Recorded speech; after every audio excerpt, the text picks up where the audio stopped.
Welcome back to the Science Chick here at the STEM Center. Today, our question is, should you stifle a sneeze?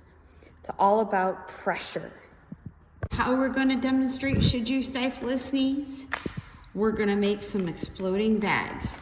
So you need a Ziploc bag, some baking soda, measuring cup, a measuring spoon, and some vinegar. Also need one piece of toilet paper. So the very first thing you need to do is you need to put a big heaping tablespoon of baking soda in the middle of your piece of toilet paper. So let's get it and put it right in the middle there.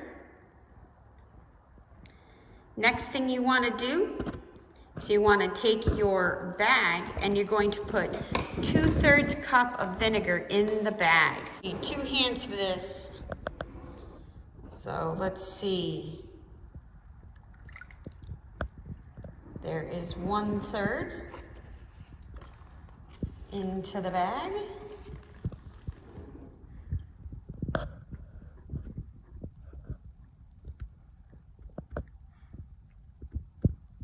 There is 2/3 into the bag. Next thing we need to do is head outside. Okay, we are outside now. We've got our bag of vinegar almost closed. We have our baking soda and toilet paper. So my question to you is, what's going to happen? All right, so we are quickly going to put the baking soda in the bag, and then we are going to quickly Ziploc it shut, shake it a little, and throw it. Hurry.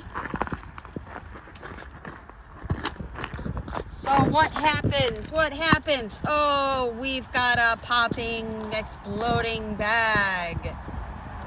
You wouldn't want that to happen in your nose, would it? So what happens? You get an exploding bag. So should you stifle a sneeze?